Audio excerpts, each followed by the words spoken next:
1. It was spring semester of my freshman year of college, and it was a few weeks into my new school schedule. I had found a nice routine on Tuesdays and Thursdays where I would head over to the dorm cafeteria after getting ready to eat my breakfast, and then leave to go to my first class. I preferred to eat alone so I could be on my own time and would work on homework or do some other studying. On one of these mornings, I could feel eyes on me from across the cafeteria. I avoided eye contact and just continued eating and then left. A few mornings later, while I was eating, a young guy approached me and asked if he could join me. Up for making new friends, I said sure.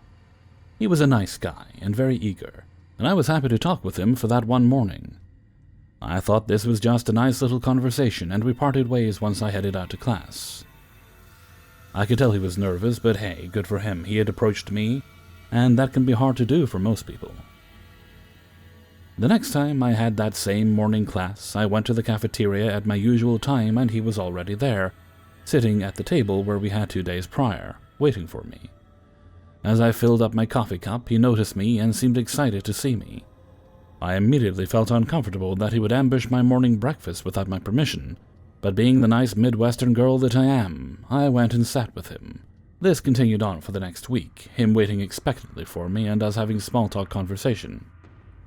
I grew increasingly creeped out. I would dread these mornings and try to arrive earlier or later so that maybe he wouldn't be there, but he was always there, waiting. It had gotten to the point where he expected me to arrive, and if I was late, he would ask why.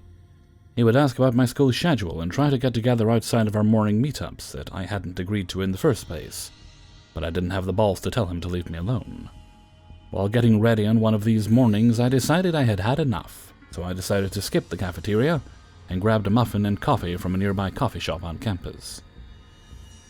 It was so nice to reclaim my mornings and lose this clingy guy that I continued to do this for the rest of the semester.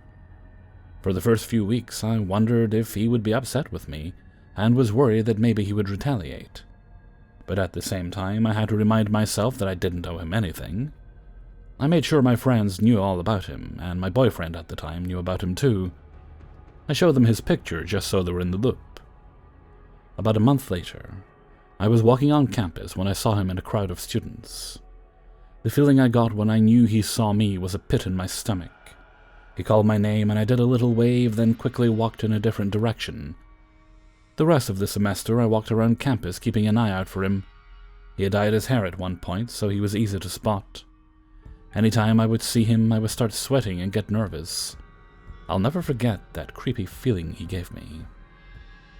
Fast forward to senior year. I was on Facebook when I saw I had a random message from him. I opened it to see he had sent a short message with a link. The message said he hoped I would enjoy the video he made for his final film degree project. A bit perturbed but intrigued, I clicked the link and it took me to a 15-minute homemade film posted on YouTube. The video opened with whimsical music. The camera was focused on a coffee shop, the same coffee shop on campus that I frequented. He appeared on screen, ordered a coffee and sat down. Suddenly a girl enters the shop, orders and sits down at a nearby table. The camera focused on his face as he watched her from behind take a sip, and then grab her books and head out. The film skipped to another day, where he again just sat watching her. Finally he gets up the courage to approach her, and the viewer is able to see the girl for the first time.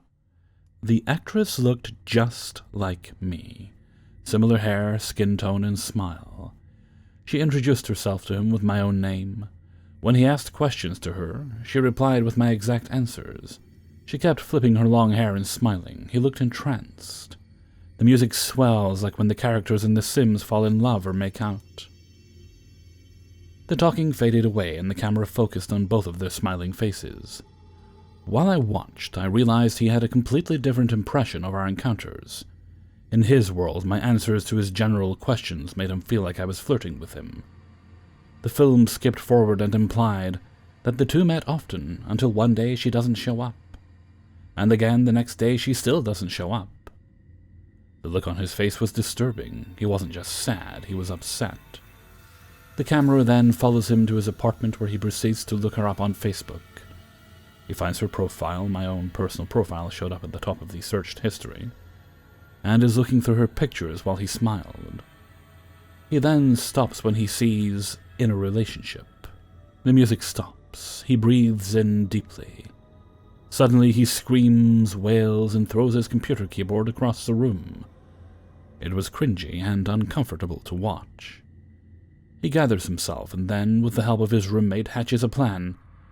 He wants to show her how much he loves her, how he will do anything for her.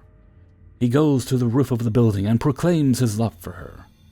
Then he yells, "This one's for you," and uses my name. He takes a deep breath and jumps off the building. Silent. The film faded to black as the whimsical music returned and ran the credits. I watched the video with my heart pounding. I was so disturbed to know an innocuous few meetups could leave him feeling so intensely about me. I'm glad I trusted my gut and never met up with him outside of the dorm cafeteria. I then promptly blocked him on all social media. I haven't heard from him since then, considering he has no way to contact me. I am nervous about posting this in case he sees it. But surely this is all over now. It's been almost 10 years. The video is still online. I just checked. 2. This experience happened to me when I was 14 years old. I hadn't spoken to anyone about the event since it happened, not even my significant other. I'm 20 years old now, about to double major with my first 2 degrees in psychology and anthropology. Recently, for 2 reasons unknown to me, the memories of this strange happening have resurfaced and are continuing to plague my waking thoughts, as well as my unconscious and subconscious. As we are taught in psychology, talking about the situation could help with the repressed trauma. So here it goes. I live in the high desert mountains of Southern California, situated just below the Sierra Nevadas, about 30 minutes west of Mojave. My town is no booming metropolis. At the time, our largest market was a Kmart, one of the last still in business, I might add, and we only had 4 stoplights in town. This takes place in a subsection of the town, about 13 miles from the shops, banks, and restaurants in a small community largely inhabited by retirees. It's smack dab in the middle of summer, and the temperatures were well in the high 90s to low 100s. My nightly routine would consist of walking my Australian Shepherd. However, I would wait until it was almost dark to avoid the heat. I grabbed my phone, a small pocket knife, some headphones, my pup, and set out for my nightly walk. My community is also home to a significant amount of equestrian riders, as well as cattle ranchers. The trails I walked were designed horse riding trails set between pastures. That night I had decided to take the horse trail that stretches for approximately 2 miles, back between the back paddocks. It's basically a long, narrow trail that is between very large backyards. My ending destination was the Equestrian Center, a communal equestrian park where all types of horse riders could enjoy various activities on their horses. Making my way through the sandy terrain of the trail, it was nearly dark now. The sky was becoming a deeper shade of blue every time I looked up, and my dog was becoming harder to see. I estimated my arrival at the Equestrian Center to be around 15 minutes from my current position, so I sent a text to my mother. "I'll be at the Equestrian Center in about 15 minutes. Could you meet me there? I'm too tired to walk back." My mother had replied, "Sure, I'll leave in 10 minutes. Now at this point, I was just outside the east entrance of the Equestrian Center, where the Enchanted Forest Trail connects to the straight trail I was on, sort of like a 3-way intersection. You can either go left into the Enchanted Forest Trail, or go straight into the Equestrian Center. Before I reached the intersection of the trails, I noticed a shift in my dog's behavior, as she becomes anxious and seemingly worried. She had her eyes fixated on the forest and stopped dead in her tracks. I played it off as another animal within the forest, like a bobcat or a boar, as they weren't uncommon in my area. I gave her a slight tug in her collar, although she was still incessantly focused on the forest. With a little more convincing, I was able to get her moving forward, pushing on towards the Equestrian Center, where my mother would be waiting for our arrival. Now it was nearly pitch black, with only the moon guiding me with its low light. There was just the slightest bit of visibility, forcing me to turn on my cell phone's dim flashlight. Entering the Equestrian Center now, I noticed something that startled me immensely. A very tall person, a man. about 10 to 15 feet into the enchanted forest trail, with his back towards me, standing completely still, his head facing the sky and his hands open, palms pointing in front of him while his arms are at his side. He was tall, approximately 6 feet, slim build, short dark hair, was wearing what looked to be light blue scrubs, or at least very thin blue napkin-like material, and was barefoot. What startled me the most was his demeanor and what he was doing. His stance was enough to scare anyone in that setting, but as I approached him slowly, it appeared to me he was shaking, vibrating, or slightly convulsing, but doing so while standing up. It didn't seem like he had any control over it, although he remained on balance perfectly. Scared and not entirely sure what to do, I asked him, "Hello? Excuse me? Is everything all right?" When I said that, he stops shaking altogether, but still doesn't turn around or move another muscle. He just remains in that same creepy position and doesn't even move. For a brief moment, I thought I might have been imagining this. I glanced out at my dog, and she was also concerned with the state and condition of this man, and began growling quietly. So then I knew it wasn't all in my head. When I looked back up, he had moved closer to me. About 7 feet closer. Now almost on my trail's path. I had only looked at my dog for a split second, and he did it without making a sound. He still wasn't facing me either, and his hands were still open, head still facing the sky. I wasn't about to wait to see what this guy was doing or what his intentions were. So slowly I eased my way past him towards the equestrian center, as quietly as I could before I felt that there was a safe enough distance to start sprinting, as fast as I could away from the sky. When I reached the first arena of the equestrian center, I looked back into the direction of the forest, completely out of breath. And there he was. The fucker was standing on the edge of the trail outside of the forest, standing there, facing me. I was too far away to see his face, and frankly, I didn't want to. I couldn't make out features, all I could see was his silhouette, illuminated by the moonlight peeking through the forest trail. I continued to run with no intention of stopping until I found someone. I had never been so happy to see my nagging neighbor Penny and her moody mare Jolene riding in the Milano area. She noticed my distress, but due to her already harsh opinions of me, I had told her I had been on an endurance run and was just very out of breath and tired. I wanted to avoid any small-town gossip as much as I could. My mother arrived with impeccable timing. During the ride home, I broke down in a state of paranoia, distress, and panic at what I had just witnessed. My mother didn't know exactly what to make of it, so she recommended I file a police report with the local PD. About an hour after getting home, an officer shows up to take my statement. Following up the next day, the same officer claims to have went and checked out the area, but didn't find anyone or anything out of the ordinary, apart from partials of bare footprints. But there's nothing incriminating or suspicious about someone going for a walk without shoes. He played it off as a joke and accused me of being under the influence, but I can assure you, I was completely sober. Nothing ever came out of this. I attended weekly therapy sessions for almost 2 years following this event, and never went on walks by myself ever again. I had night terrors about the man and still do.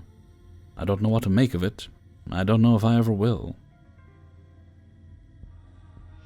3. 5 years ago, when I was 18, I was really hurting. My long-term boyfriend cheated on me, and he loved her more than he ever loved me. It drove me wild, and I started to act pretty reckless. I talked to a lot of people on obscure social media websites. One guy, Jack, seemed really sweet, and he was from around my area, though in my profiles I used a city nearby instead of the actual city I lived in. We started texting, and it seemed like we had a lot in common. New Year's Eve came around, and I didn't have any plans and didn't want to be alone. Jack said we could meet up at a hotel and party together. I met up with Jack, and one of the first things he did was ask me if I was really 18. I didn't think it was odd because I look extremely young, and people pretty much ask me on a daily basis. I worked in retail, and customers literally would ask me if I was old enough to work there, so I thought it was a normal question, and he made me show him my driver's license to prove I was of age. I did, and then asked to see his in return. He flashed it so briefly that I only saw one thing: the year he was born, 1983. I spent like 5 whole minutes pretending to act normal while secretly processing this. Jack was 32. 32. Freaking 32! I quickly felt bad vibes from Jack. I hung out with him only 2 more times before seeing that he was truly twisted. He didn't have a car, he lived with his mom, and I wasn't allowed over. He insulted his mom and described her as a bitch. He talked about hating cops. He was vulgar and obscene, and it grossed me out. We went to a concert, and he tried putting his hands up my shirt and down my pants while I was talking to someone there. He took me to a storage unit he had. He wanted to hang out there because he couldn't go to his place. Inside, there was only an air mattress and a container on the ground that he peed in. After that, I completely ghosted Jack, but didn't block him. Everyone asked me why I didn't block him, and I always responded, because if he ever texts me that he wants to hurt me or find me or threatens me in any way, I want to see that text and have a record of it instead of have it go into the void unseen. So he texts me every couple of months for a year and a half, totally delusional psycho stuff. Happy 4th of July! Wish you could be here with me! You're just a stupid slut with no brain. I'm crying, imagining the beautiful life we would have together. Then became, I'm sorry, please talk to me, etc. He left me voicemails describing disgusting sexual things that he wanted to do with me. One day I swore I saw him at the store I worked at. I felt a little scared and hid in the back room for a bit. I thought I was seeing things. Then it happened again a few months later, and I was sure it was him.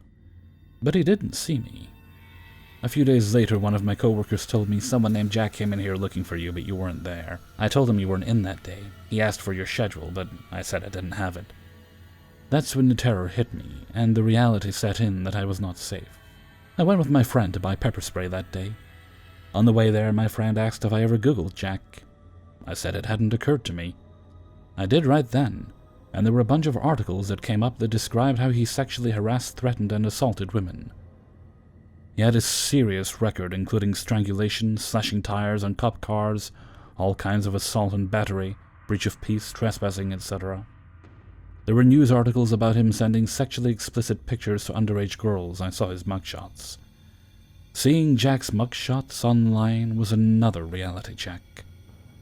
That same day, I was back in bed, at home with my parents. There was someone at the door. My stepmom went to answer it. Someone named Jack is here for you. She was confused. I immediately panicked and told her everything. She told him I wasn't here and he left. I finally called the police. Saving every text and voicemail from him came in handy, because I emailed it all to the officer handling my case. He responded that he was deeply disturbed by the voicemails, and that apparently the case was severely more sinister than I let on with the police in person. I came in and gave statements. They put a warrant out for Jack's arrest, and I got a full no-contact protective order against him. During a month and a half it took for them to find Jack, he visited my work one more time. The security cameras got it all on tape. He walked around the entire store, every department, every aisle. Jack came to my house one more time. I was laying outside in the pool in the backyard. My stepmom came out to tell me she was leaving for work and that I'd be home alone. She drove off. Only a few minutes later I hear a commotion in the driveway, and my stepmom yelling. I hear her scream, "Get inside right now and call 911. I knew Jack was there. I instantly jumped off the floating bed I was on, swam like I never swam before, bolted up the stairs into the house through the back door, locked it, ran to the front door, locked it, ran into my room and hid in my closet, all with crazy speed that I had no idea I was capable of. I remember hiding, hearing my heartbeat, hearing my crazy breathing, and hearing the water dripping all over the hardwood floor since I didn't get a towel.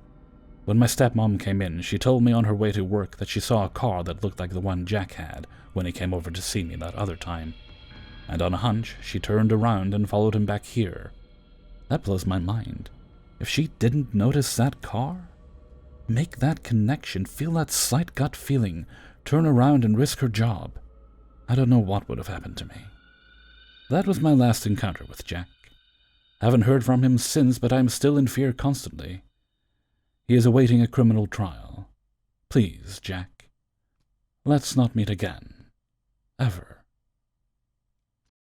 Hey everybody, Hellfreezer here, and thank you very much for listening to 3 True Scary Stories, episode 519. And thank you very much to everybody who allowed me to use their stories in this video. I was out yesterday, finally decided, okay, I need to mow the lawn. I keep putting it off, finding various excuses. I'll do it the next day, So I had to do it today. And the reason I've been putting it off mainly is because the lawnmower is broke. Well, it actually cuts properly, but one of the wheels is off it. So I'm going to have to remember at some point this week to see if I can source a clip for the wheel to hold the wheel on. If not, I don't know. I mean, I'd like a new one, but I'm not sure this is the best time to be buying a new one. We'll see. Okay, and with that, I'm going to head off for now. So until next time, thank you very much for listening, and take very good care of yourself.